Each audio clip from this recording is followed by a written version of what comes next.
Batam TV, inspirasi Kepri.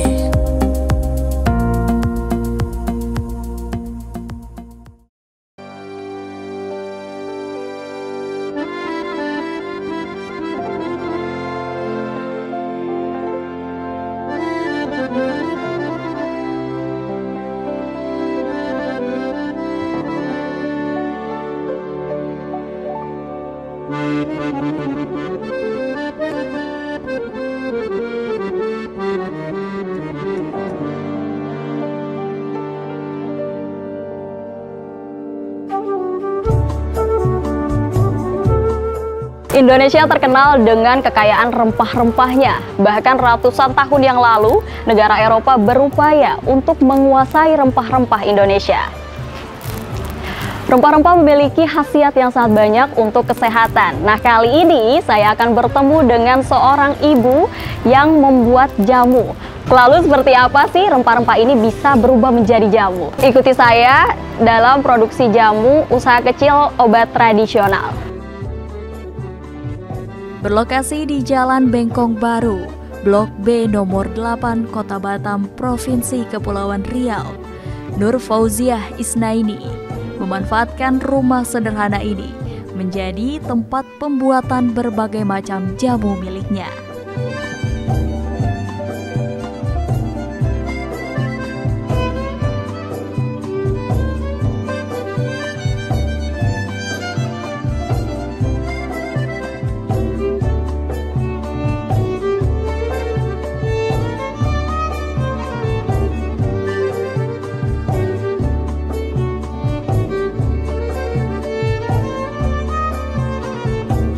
Assalamualaikum. Waalaikumsalam. Halo Ibu, gimana kabarnya? Sehat. Ibu lagi sibuk gak ya Bu ya? Ya biasalah produksi. Saya di sini mau recokin Ibu, mau lihat gimana sih Ibu mengubah rempah-rempah itu menjadi jamu. Boleh. Boleh nih saya masuk Bu? Iya silakan. Oke, oh ini Bu berarti di sini ya proses produksinya semua. Iya. Oke. Ini masih di ruang sortasi Mbak. Oh gitu, berarti ini lagi proses juga ya Bu ya? Dia proses. Nah dipilihin yang bagus-bagus, kemudian dikupas di sini. Ya. Oh gitu. Nah ini untuk jenis empon-emponnya ya. Empon-empon. Empon itu yang tanaman di dalam tanah. Ada jahe, kunyit, temulawak, terus lengkuas, temu kunci. Oke. Berarti yang di sebelah sana juga? Yang ini rempah-rempahnya nih Mbak. Ini kan ada namanya apa nih? Adas. Ini jeruk udah untuk paket melahirkan biasanya mani rempah. Jadi kita pakai jeruk, pakai rempah-rempah itu buat mandinya. Masyarakat tentu sudah tidak asing lagi dengan jamu.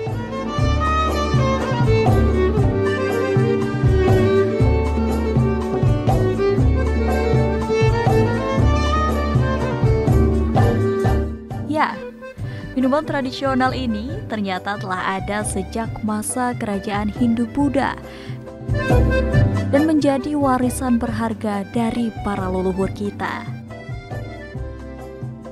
Jamu memegang peranan penting dalam pemeliharaan kesehatan dan kebugaran masyarakat Nusantara sejak ratusan tahun silam.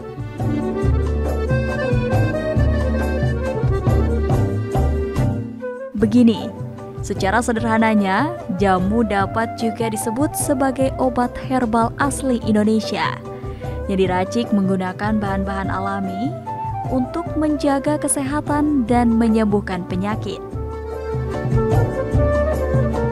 Biasanya bahan-bahan yang digunakan seperti daun, rimpang, batang, buah, bunga, dan kulit batang.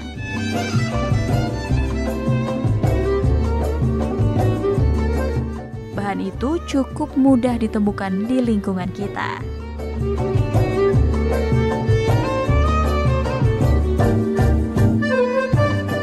Maka dengan itu, keberadaan jamu tidak terlepas dari kekayaan alam Nusantara.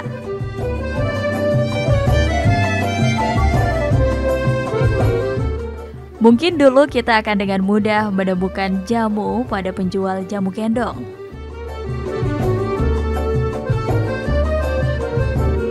Jamu gendong adalah jamu hasil produksi rumahan yang dengan melalui berbagai proses, jamu yang dihasilkan biasanya berbentuk cair.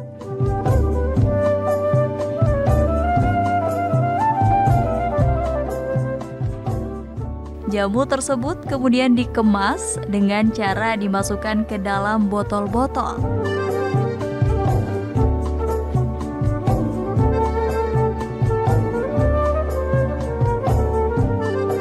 Kemudian botol-botol disusun secara rapi di dalam bakul.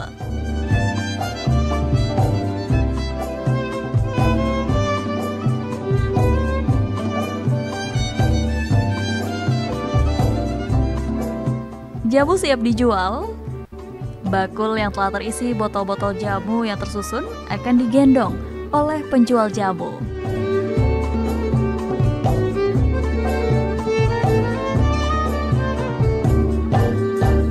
Itulah sebabnya jamu ini dikenal sebagai jamu gendong. Namun seiring dengan berjalannya waktu, kini sajian jamu ditampilkan dengan lebih modern. Kepopuleran jamu tradisional masih digemari masyarakat dari bermacam kalangan.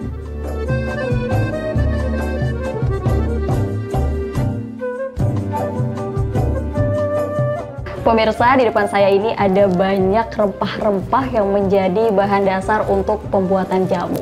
Ada beberapa rempah-rempah yang masih asing di mata saya. Saya mengajak Ibu untuk, ini apa aja Bu rempah-rempahnya, mungkin bisa disebutkan satu persatu? Boleh. Jadi ini jenis empon-empon. Empon-empon itu yang tumbuhan ada di dalam tanah, ya, yang bermanfaat untuk berfungsi untuk kesehatan. Yang ini namanya temulawak. Temulawak. Ini temulawak ya. Oke. Nah, kemudian ada yang namanya jahe merah. Jahe merah. Nah, Oke, jahe merah. Kemudian ada yang namanya temu kunci. Temu kunci. Nah, ini temu kunci. Dia beda ya Kunci, teksturnya. iya, Dia lebih temu kunci panjang. itu langka di Batam. Oh gitu, langka. Iya, langka. Kemudian ada yang namanya lengkuas. Nah, ini Laos. Lengkuas, ya. Lengkuas. Ini juga jenis kunyit, empuk kunyit, dia lebih bagus lagi kunyitnya.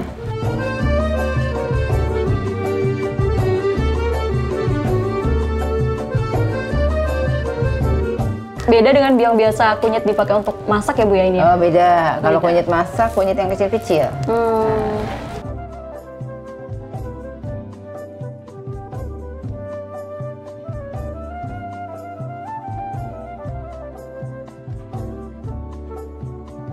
Terus ini kencur, nah kencur nih. Nah, Ini kencur, kencurnya. ini. Oke, Kencur. ini lumayan familiar ini. Nah. Ini serai. Serai, ya. Serai insya Allah kenal ya. Kenal ini Bu, serai.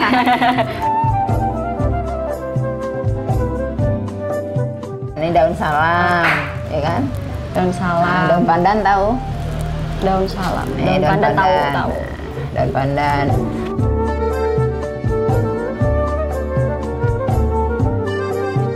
Kalau rempah-rempah nanti ada di sebelah situ ya, sayang. Untuk ini yang ini Bu? Ah, ini namanya jeruk purut. Oh, jeruk purut.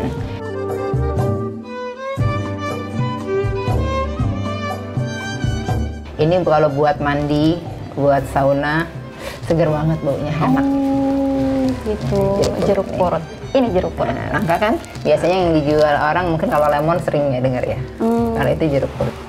Oke. Nah, kemudian ini daun jeruknya. Daun jeruk. Nih. Ya, itu udah familiar kayaknya saya. udah Daun biasa jeruk. kan? Iya. Nah, enak tuh baunya.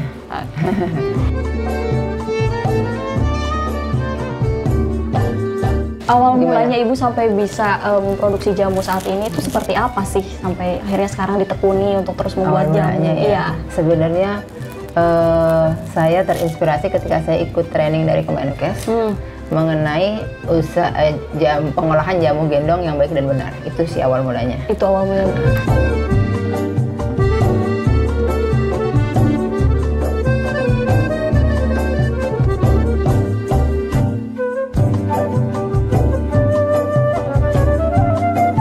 Tahun berapa kira-kira Bu? itu 2016. 2016. Ya, diadakan di Hotel Alium waktu itu. 200 penjajah jamu gendong yang ikut training. Nah, terus saya terinspirasinya gini. Oh, cara pembuatan jamu yang baik dan benar tuh gini. Botolnya disterilkan, kemudian pakai wadah botol kaca, pakai air yang mengalir. Terus saya pikir gini, saya ingat dulu waktu saya baru-baru masuk SAA, guru saya bilang gini, kamu nanti jadi AA, asisten apoteker, minimal jadi penanggung jawab jamu gendong. Gitu. Jadi di situ saya bilang, oh iya, kenapa aku nggak tekunin ini aja? Pada waktu itu usaha saya tuh makanan, Mbak. Oh, makanan. Bukan jamu. Ya jamu bikin, tapi nggak sedalam inilah gitu. Kayak sampai akhirnya ikut pelatihan itu dan tahu semuanya. Tahu semua, dan kebetulan pun sebenarnya resep-resepnya pun ada juga di situ. Yang standar Kemenkes ya. Ya itulah yang saya kembangkan sampai saat ini. Oke, berarti perkataan adalah doa ya Bu? Dari guru ibu Itulah. saat ini. Iya, Ibu betul. menjadi Jadi pelopor. saya pikir, oh bener ini aja ya yang saya tekunin. Gitu. Apalagi sekarang kita banyak ngelihat, oh kok kenapa yang beredar tidak seperti yang di sesungguhnya gitu.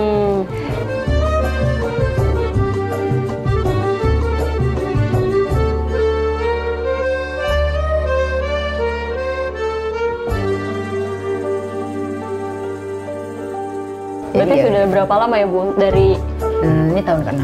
tahun ke-6? Oke. Tahun ke-6.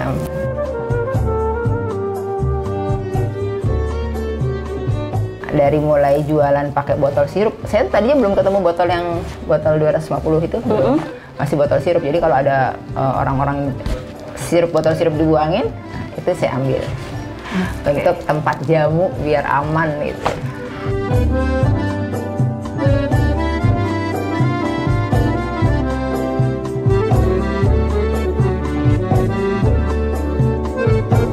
Oh, berarti botol yang biasanya di jamu gendong ya Bu ya, itu yang seharusnya digunakan? Seharusnya kan botol kaca. Iya, botol kaca. Tapi kan semakin kesini kok orang pakainya botol plastik ya gitu.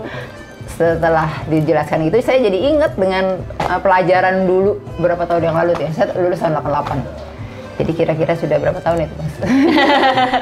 Oh ya, jadi Udah hampir 25 tahun yang lalu ya. Kalau sekarang mungkin udah 30 tahunan lah. jadi saat inilah mengaplikasikan Iya. semua yang udah didapat ya Bu, teori Ternyata semua. iya. Oh, dulu juga kami ada ujiannya ini, Mbak. Ujian Simplisia namanya.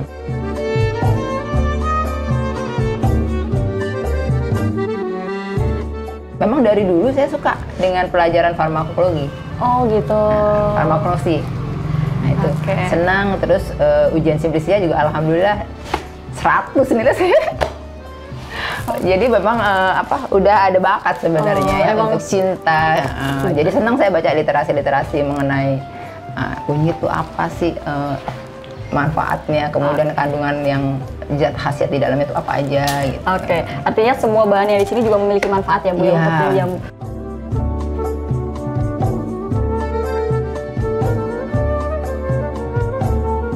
Mungkin apa aja sih Bu manfaat dari masing-masing Masing-masing ya.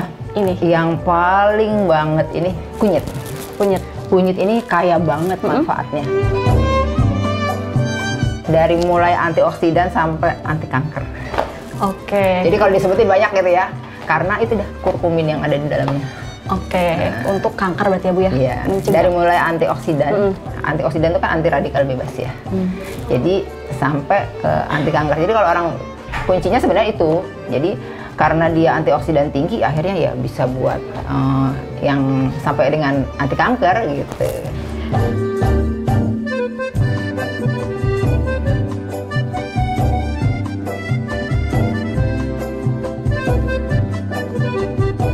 Kalau ini Bu, Ini kencur. kencur. Kencur ini lebih ke ekspektoran. Kalau ekspektoran tuh kalau saya dulu belajar, ekspektoran tuh mengencerkan dahak. Dahak. Nah, yang ada di dalam paru-paru, gitu, yang ada dalam saluran pernafasan lah. Ini pakai kencur ini. Fungsinya sebagai ekspektoran. Kemudian kalau laos nih, lengkuas ya. Lengkuas ini sebenarnya ada yang bikin mungkin orang banyak belum tahu ya, di samping untuk penyedap masakan, dia juga untuk stamina pria. Oh. Nah, itu mungkin yang banyak orang belum tahu ya. Oke. Lengkuas.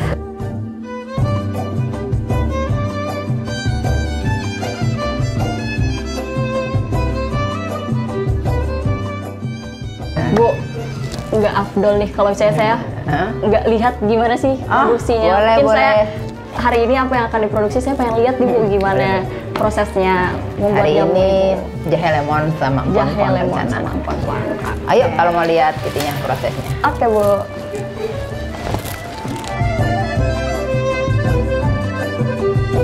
Yuk Mbak, kita lihat apa yang diproduksi hari ini di dapur produksi kami. Tapi maaf ya sebelumnya, kan Mbak tadi dari luar, Oh, gitu. jadi sebaiknya pakai masker. Oke, siap. Nah, pemirsa, ini merupakan salah satu hal penting yang diterapkan sebelum masuk ke ruangan pembuatan jamu di tempat produksi obu jamu.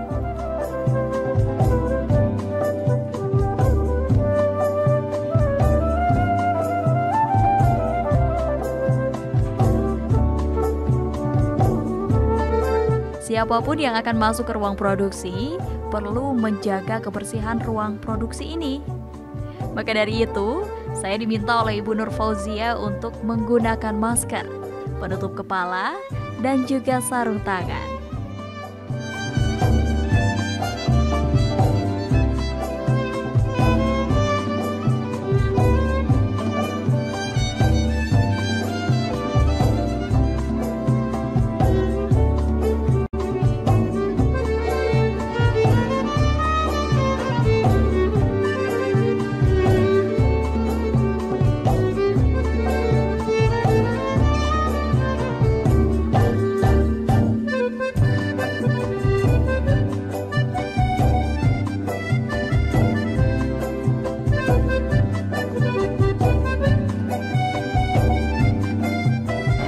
Jadi Mbak, hari ini kita membuat jahe lemon ya.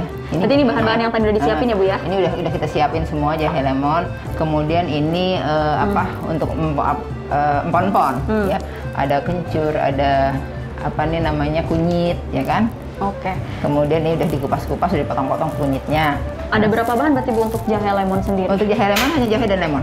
Jahe sama lemon aja.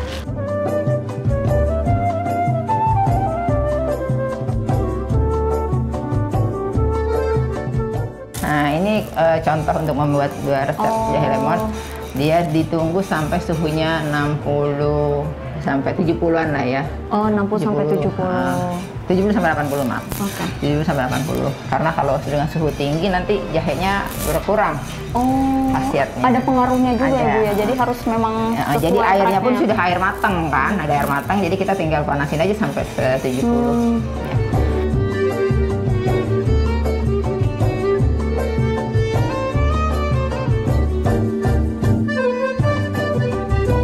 Oke, setelah itu apa Bu nih? Udah Kira-kira 70. udah 70. Terus diperas lemonnya dulu. Nah, kita saring jahenya. Saring, kemudian lemon yang diperas sama mbaknya tuh, ini dia. Oke.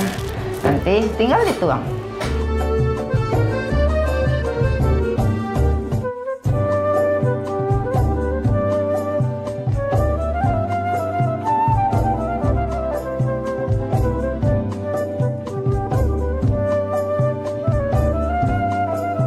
Nah, inilah jadinya seperti ini.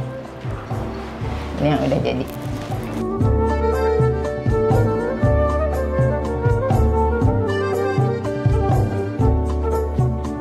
Prosesnya Bu dari awal mungkin dari tadi menimbang dan lain sebagainya itu berapa lama untuk Kalau untuk jahe lemon sebentar sih, sebentar ya? Kurang lebih berapa? 15 menit, 20?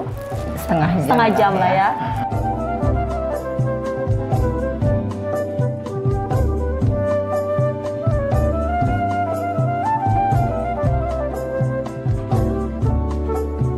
Oke, untuk ini. Nah, kan udah langsung jadi jahe lemonnya. Oke.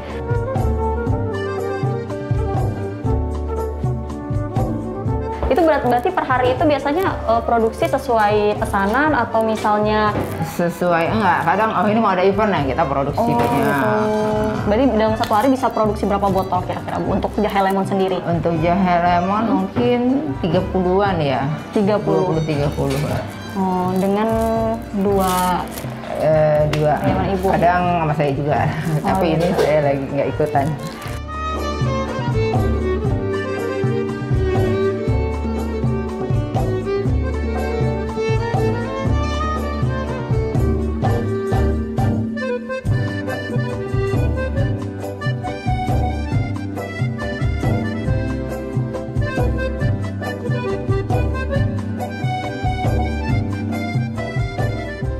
Kalau lagi ada event bisa lebih, Mbak. Bisa lebih.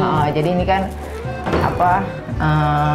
gini aja nanti udah ada yang order habis bikin lagi gitu. Jadi nggak nyetok sampai lama tuh jarang kayak.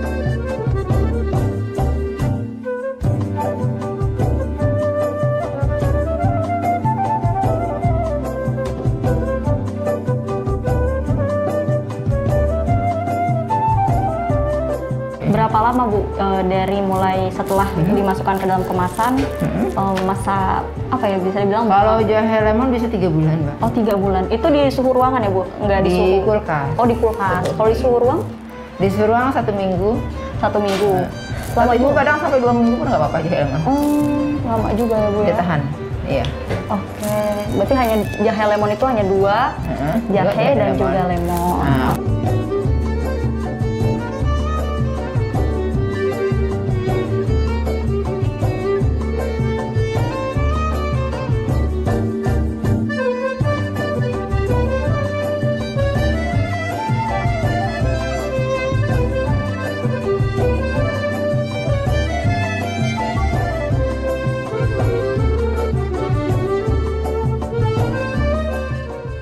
Oke Bu, nah, selain itu ada apa lagi Bu? Selain jahe lemon, Ibu mau buat apa kira? Empon-empon. Empon-empon. Ya. Gimana tuh awalnya? Empon-empon itu sangat bestseller pada saat COVID kemarin. Oh, itu yang paling diminati masyarakat. Paling diminati. Bahkan kita sampai nganter-nganter ke rumah sakit.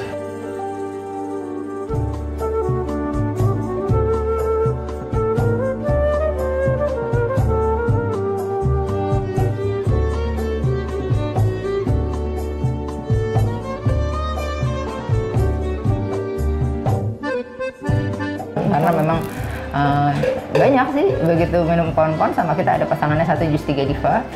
Nah itu pasangannya tuh kalau untuk orang-orang kena COVID. 1 minggu alhamdulillah. Khasiatnya untuk empon-empon? Kalau empon-empon yang jelas mempertinggi daya tahan tubuh. Oh untuk imun ya Bu ya? Ya untuk imun. Oke. Imun.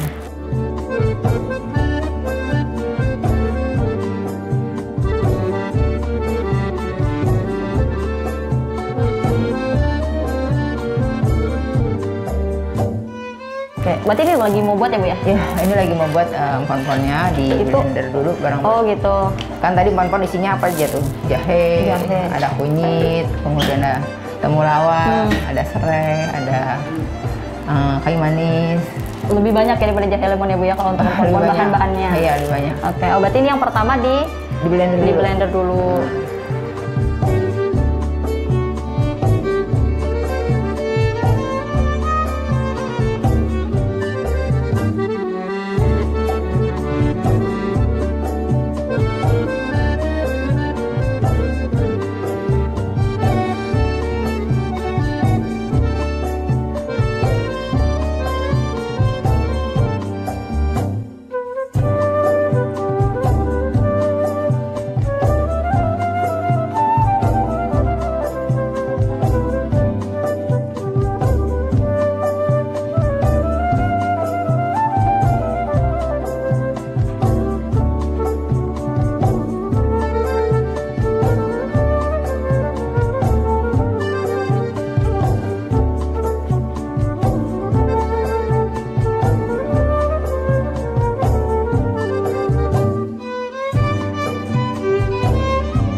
Berarti itu takarannya di itu juga ya Bu ya? Udah ditimbang sesuai resepnya. Oh.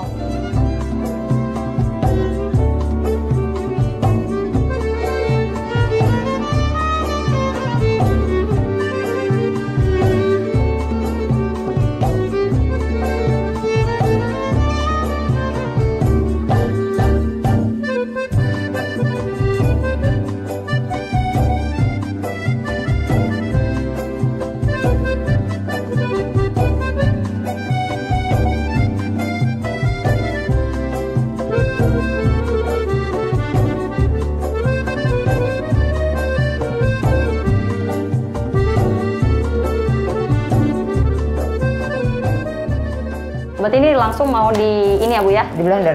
Di blender. Dia lebih cair berarti ya Bu ya?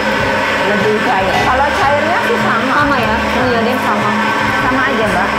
Justru empon-empon ini agak kental karena pakai asam Jawa.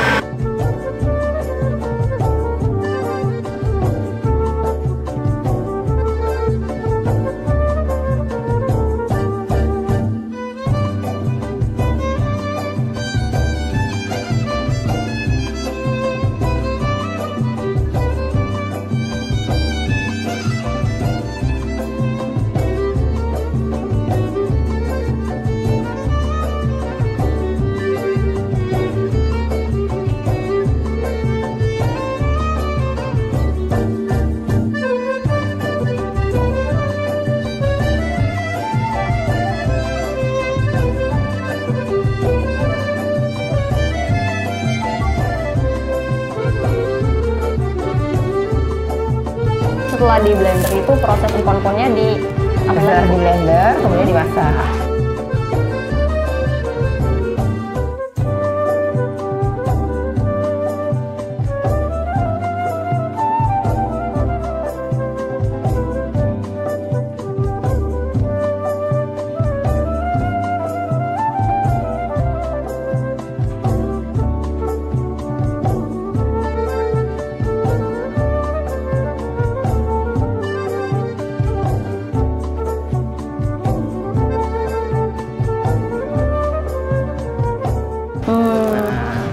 Dimasak, begitu mendidih, matiin langsung, masukin asam Jawa. Oh.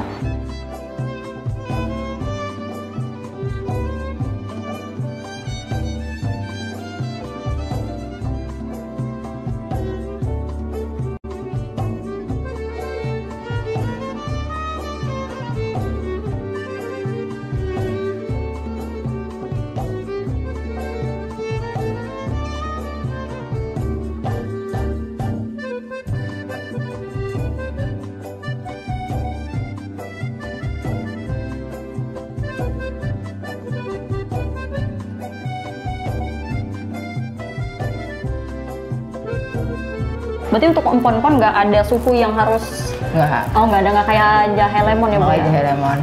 Jadi empon-empon nih sebenarnya sih suhunya tuh 80 ke atas ya. 80 ke atas. Jadi makanya begitu mendidih, begitu dia udah panas, mendidih, langsung kita matiin.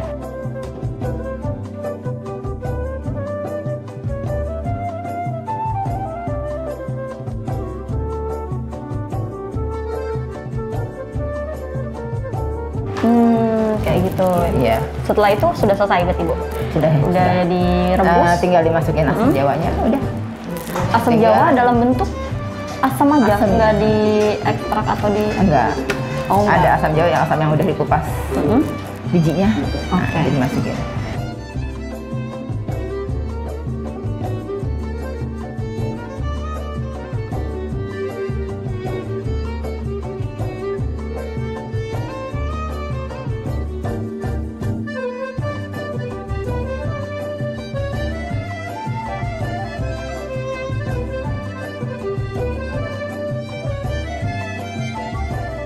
Oh gitu. Itulah yang jadi best seller di sini ya Bu ya untuk Iya. empon-empon.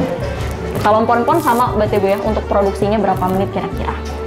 Untuk produksinya dia apinya kecil ya, jadi kadang mungkin bisa 1 sampai 2 jam lah. Oh 1 sampai 2 jam.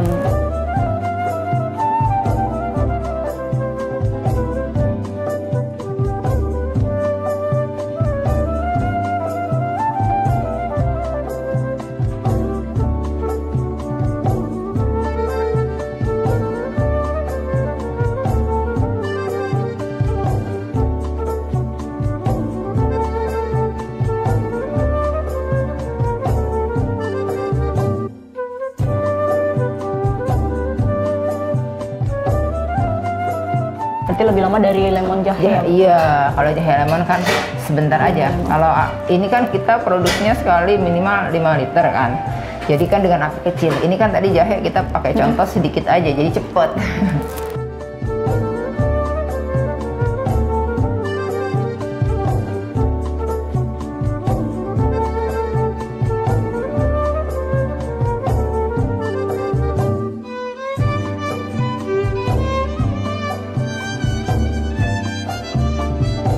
Setelah nanti udah udah mendidih, jadi diemin beberapa saat supaya asemnya itu kan nggak dimasak.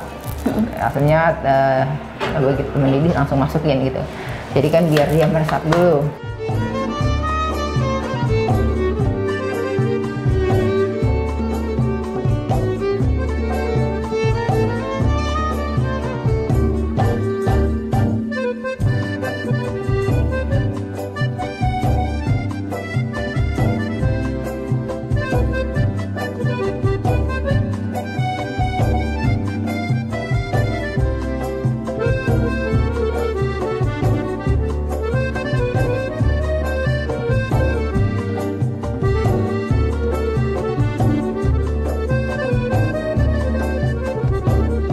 Kira-kira setengah jam sampai 1 jam baru kita tuang ke botol.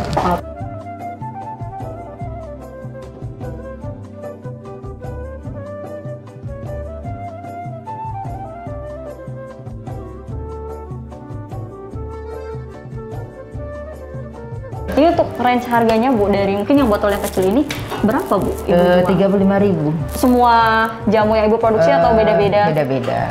Untuk rata-rata mungkin 35.000. jahe lemon berapa Ibu? Jahe lemon 35, kunyit asam 35. Nutrilam tadi yang plus gamat 40. Yang paling mahal? 5 sekawan 200.000. 5 sekawan. Itu sama sebotol ini berarti Bu? Ya? Segini.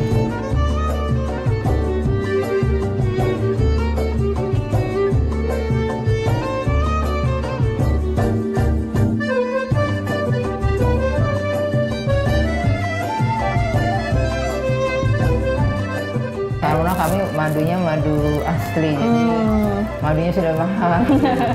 Dan bawang tunggalnya juga sudah mahal, ya kan?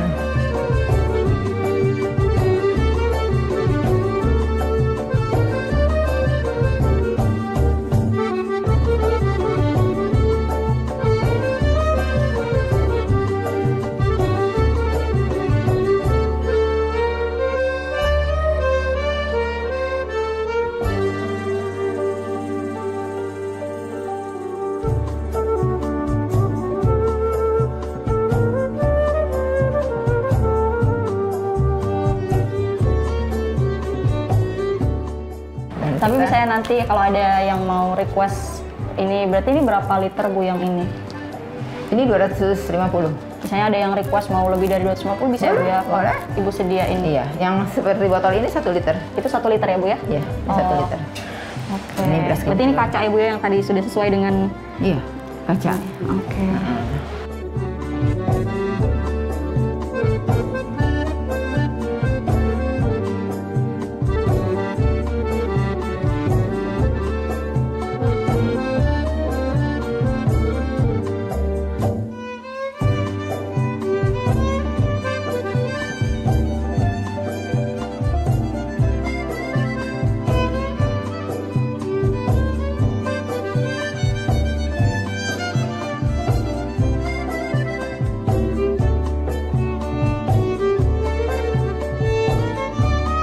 Kami juga kan melayani Hotel Radisson. Hotel Radisson itu begini kalau pesan literan.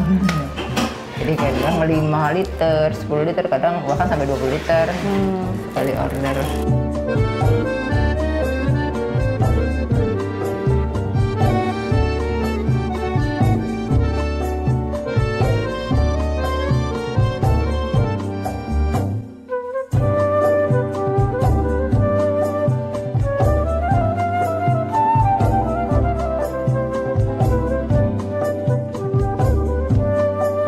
Oke, berarti untuk pembuatan areanya semua di sini ya Bu ya? Di sini. Di sini. Iya.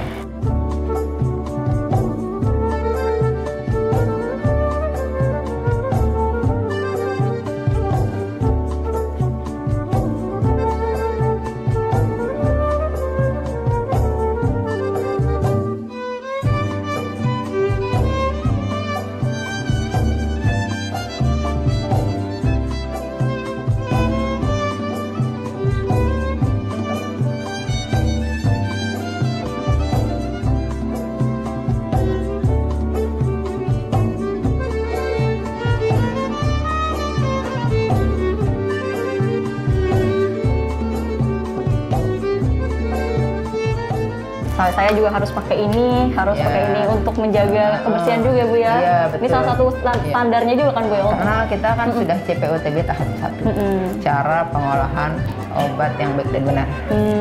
Artinya Kalau dari Dinkesnya, dari BPOM seperti itu.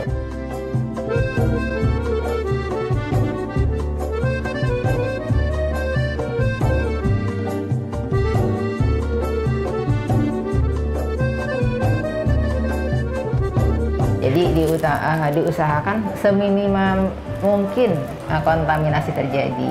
Oke. Jadi kalau dulu kan kita bolong-bolong ya lubang anginnya. Sekarang nggak rapat, semua pakai exhaust fan. Oke. Makanya ruangannya agak sedikit panas dan tidak boleh banyak-banyak di ruangan ini.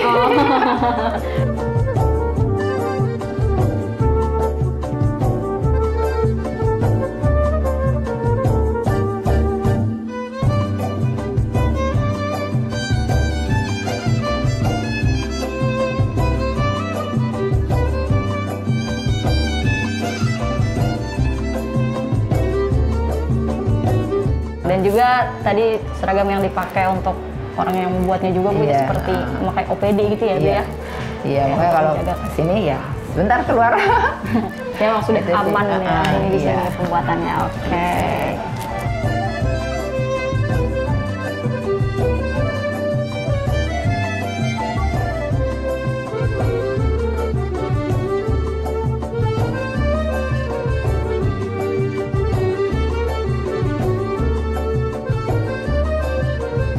Jadi setelah selesai kita kemas, nah kita masuk ke ruang labeling. Oh, labeling di mana tuh Bu? Di sini ya, kita lihat.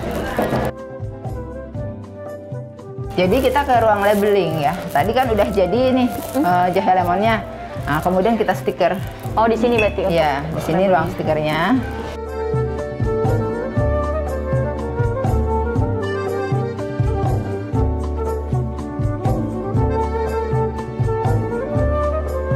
Oke, berarti sekarang ini waktunya untuk labeling. Labeling ya.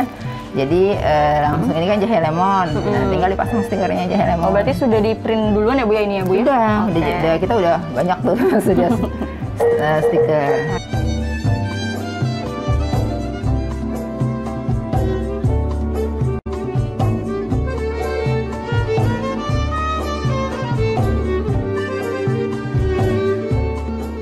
Jadi barang-barang yang sudah kita nyatakan lulus ya, Oke. kita taruh sini.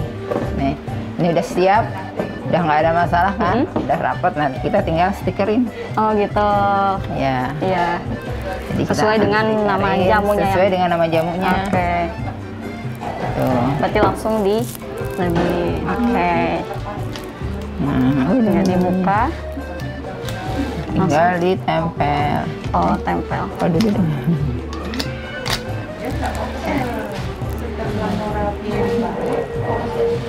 Oke, jadinya seperti ini ya Bu ya? Iya. Oke.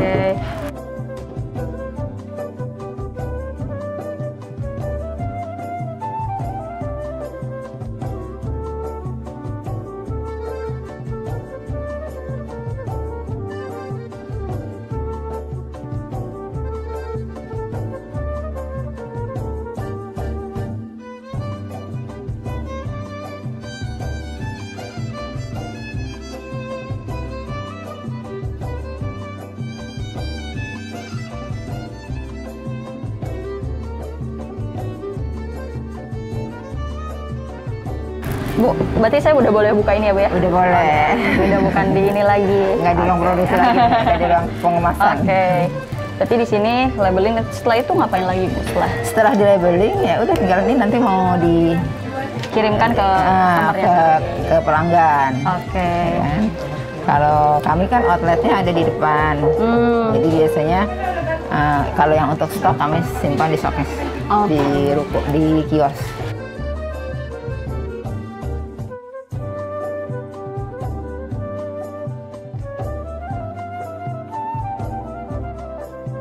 Oke, berarti setelah labeling ini, Ya, tinggal kita itu pasarkan, distribusikan. Iya. Oke. Ini orderan siapa, ini kemana, tinggal begitu.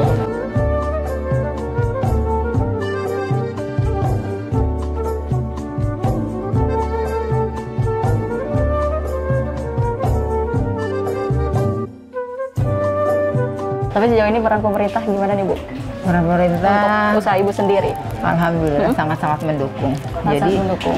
Saya awal mulanya itu belum ada kepikiran untuk menjadi ukot, belum ada sama sekali karena Ukot. saya hanya dari ilmu yang diberikan oleh Kemenkes untuk mengolah jamu gendong yang baik dan benar itu hanya sebatas itu tadinya.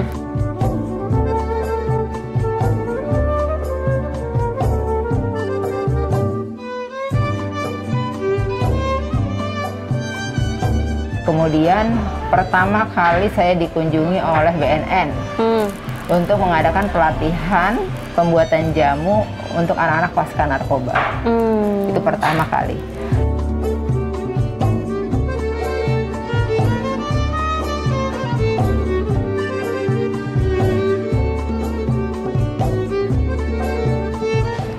Dapur kami baru ini, dan ini masih belum ada bangunan ini.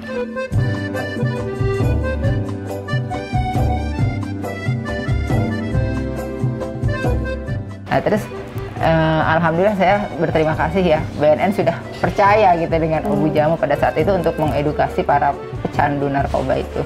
Mantan lah, mantan. Oke.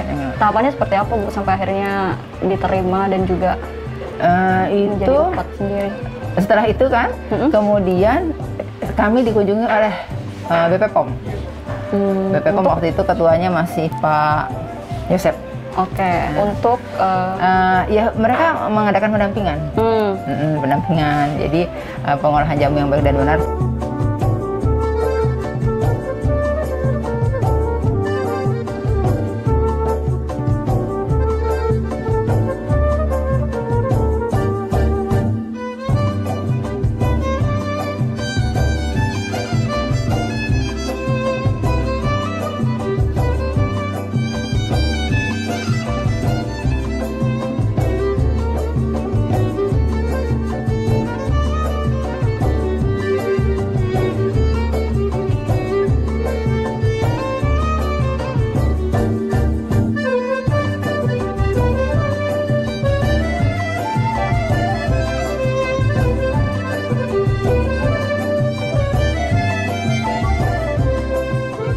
Terus akhirnya karena saya backgroundnya juga asisten apoteker pada waktu itu ya, disarankan untuk didaftarkanlah ini produknya gitu kan.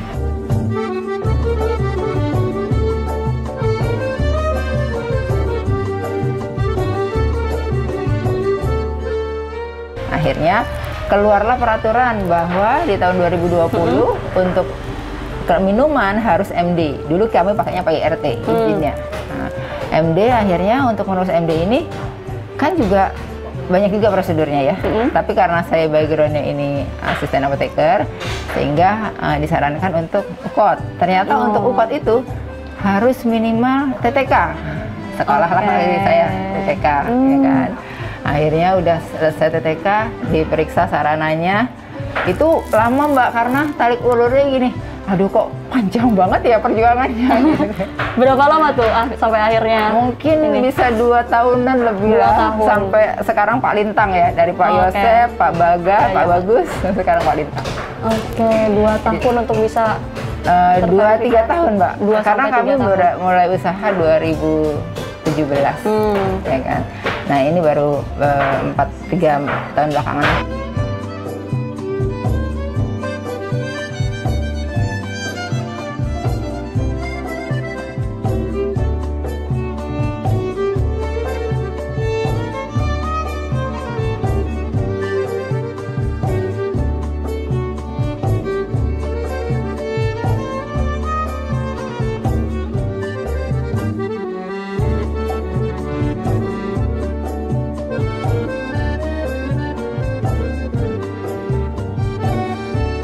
Apa yang menjadi kesulitan? Kesulitannya pada waktu itu kami belum punya sarana. Tapi BP POM dengan gigihnya terus ya, maksudnya memberi support, memberi semangat. Akhirnya ya itu sekolah saya jalanin, kemudian akhirnya bisa untuk menuju ukot kan harus punya CPOTB tahap 1. Nah, itu yang kami tuh harus bebenah ya. Ya udah seadanya, gimana caranya ini sampai ini akhirnya dibikin seperti ini karena memang persyaratannya minimal seperti inilah gitu. Oke Bu, mungkin selama ini peran dari pemerintah provinsi khususnya Dinas Kesehatan bagaimana untuk mendorong Ibu dalam usaha jamu ini? Karena kan ini jamu ya Bu ya. Iya. Artinya dikonsumsi masyarakat, kesehatannya seperti apa? Itu bagaimana? Memang dari Dinas Provinsi sangat-sangat mensupport ya, terutama mempermudah dalam hal perizinan UKOT. Yang bayangan saya tuh ribet, susah, harus ini, harus itu. Ternyata mudah sekali. Artinya ada terus pendampingan ya Bu ya dari Dinas Kesehatan. Setelah itu ada apa lagi, mungkin pelatihan dan lain sebagainya diberikan juga oleh Dinas Kesehatan? Pelatihan sudah diberikan oleh Dinas Kesehatan memang. Apa saja itu? Sampai saya membuat jamu ini kan memang dari Dinas Kesehatan. Artinya semua proses dari awal. Kemudian perizinannya ya Dinas Kesehatan Provinsi. Untuk mengarahkan. Mempermudah banget itu. Oke. Alhamdulillah. Terima kasih. Untuk pengawasannya juga sampai saat ini? Sampai saat ini. Sampai saat ini terus? Masih didampingi. Mungkin berapa bulan sekali Dinas Kesehatan datang atau seperti apa untuk pengawasannya sendiri? Enggak sampai 6 bulan udah datang lagi. Oh gitu, untuk melihat ya Bu ya progresnya. Oke, perkembangannya dan lain sebagainya. Ya, dan saya berterima kasih.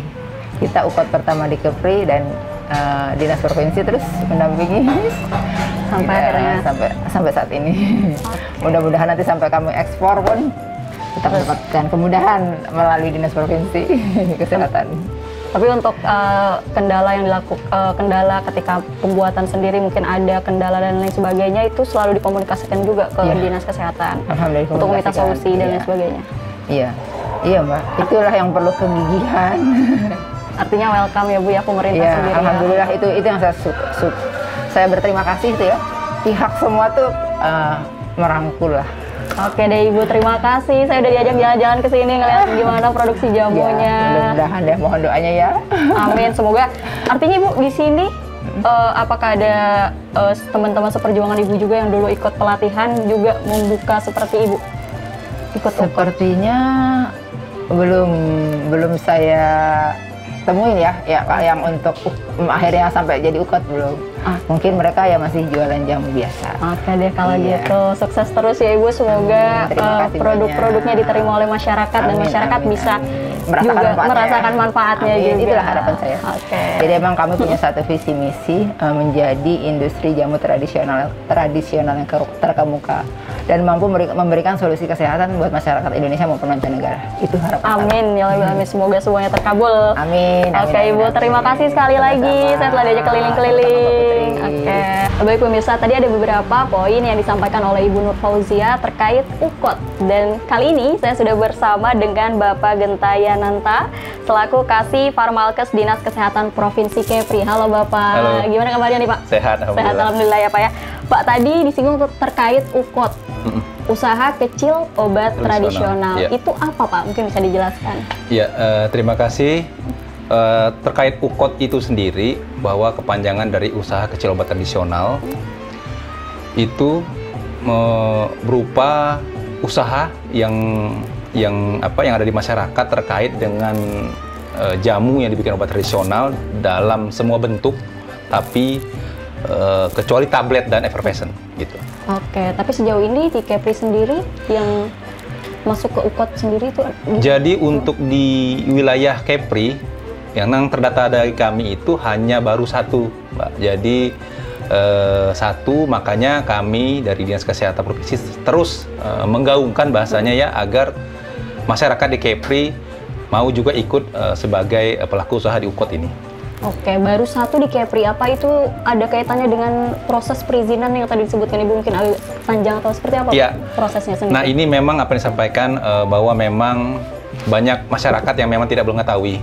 Ya, sampaikan bahwa urus izinnya agak susah. Gitu. Tapi perlu kami sampaikan bahwa perizinan di Kepri, khususnya di bidang UKOT itu ada dua instansi yang memang di sana. Pertama Dinas Kesehatan Provinsi Kepulauan Riau, yang kedua Balai POM. Nah, untuk Dinas Kesehatan sendiri, itu kami akan mengeluarkan rekomendasi. Jadi salah satu persyaratannya itu yang pertama, si pelaku usaha dapat mengirimkan data lokasi, seperti tinggalnya di mana, kemudian juga gudang untuk usahanya di mana. Kemudian yang kedua, pelaku usaha juga harus memiliki penanggung jawab.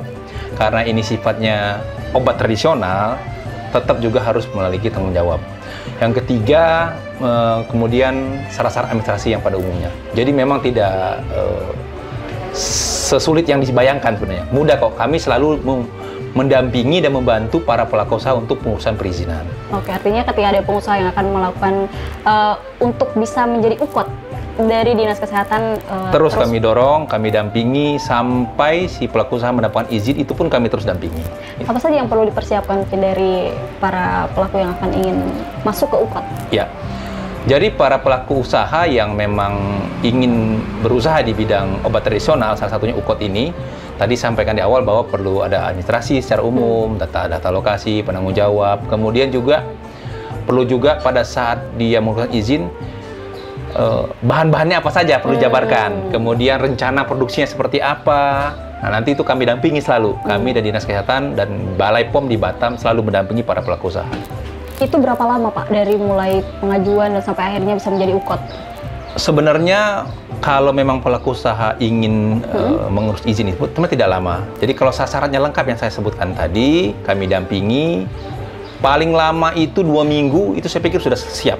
Nah, mungkin yang kendala dari para pelaku usaha, mungkin mereka masyarakat belum mendapatkan informasi yang jelas. Jadi persyaratannya belum lengkap. Tapi kalau syarat lengkap semua, kami pastikan bahwa izin kami cepat proses. Gitu.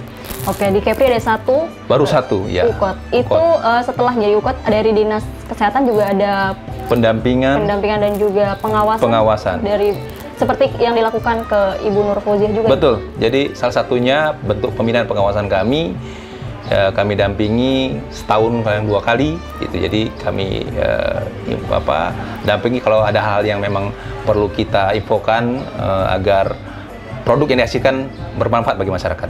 Pengawasannya sendiri seperti apa Pak yang dilakukan oleh Dinkes? Jadi kami turun ke sarana, jadi kami lihat ruang produksinya, cara pemilihan bahannya, jadi sampai terbentuk produk tersebut dalam kemasan yang sudah disiapkan oleh para ibu. Tapi mungkin Pak sejauh ini di Kepri sendiri untuk pelaku usaha yang seharusnya masuk ukot gitu kan, apa yang mereka akhirnya tidak melakukan pendaftaran ukot?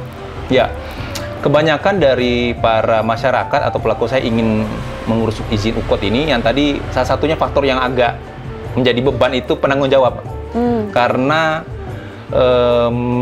penanggung jawab ini kan harus memiliki digaji ya, bahasanya itu digaji atau diberikan honor untuk penanggung jawabnya. Itu yang menjadi kendala bagi pelaku usaha, karena ini kan para pelaku usaha-usaha kecil ya, jadi masyarakat yang memang mungkin harus memberikan biaya lebih untuk itu. Nah, itu sih hambatannya sebenarnya. Jadi tapi kami terus mendorong, sebenarnya itu tidak menjadi hambatan yang berarti sebenarnya. Jadi kita juga bisa melakukan kerjasama dengan para penanggung jawab. Seberapa penting ukot itu bagi pelaku usaha? Saya pikir penting ya, karena sekarang masyarakat diarahkan untuk menggunakan obat-obat tradisional. Nah, itu juga oleh pemerintah pusat, pemerintah daerah kita didorong. Jadi juga karena Indonesia ini kan kaya dengan kekayaan alamnya, terutama tanaman-tanaman herbal gitu. Oke, berarti itu penting sekali ya Pak ya untuk ini. Harapannya mungkin Pak dari Dinas Kesehatan? Harapan kami untuk Ibu Nur Fauziah terutama ya, yang memang satu-satunya ukot di Kepri yang terdaftar di Provinsi Kepri, terus melakukan pengembangan, kemudian juga kalau bisa juga jangan hanya berhenti di sini, kalau bisa juga diekspor gitu loh. Kemudian untuk masyarakat yang belum mengurus, harapan kami silakan datang ke Dinas Kesehatan Provinsi, kami akan dampingi, kami akan berikan pembinaan syarat-syaratnya seperti apa. Gitu. Oke, jadi Dinas Kesehatan terbuka. Ya. Khususnya untuk ukot itu untuk sendiri. Ukot ini ya. Oke, terima kasih Pak atas informasinya. Sama-sama. Ukot memberikan nilai tambah bagi produk yang dihasilkan oleh produsen jamu. Dengan ukot, produk memiliki standar, mulai dari pemilihan bahan, hygiene, dan sanitasinya. Kita tidak perlu ragu dan berpikir 2 kali untuk minum jamu yang terdaftar di ukot. Kita hanya berpikir satu hal, jamu untuk kesehatan kita.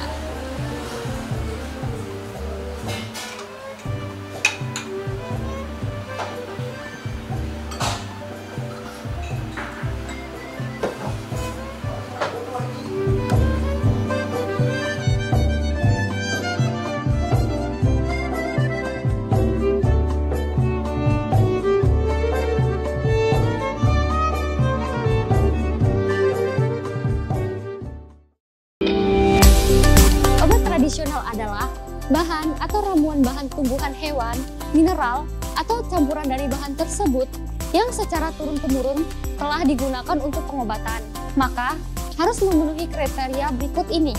Aman sesuai dengan persyaratan yang ditetapkan, klaim khasiat dibuktikan berdasarkan data empiris, memenuhi persyaratan mutu yang berlaku, jenis klaim penggunaan harus diawali dengan kata-kata secara tradisional digunakan untuk titik-titik.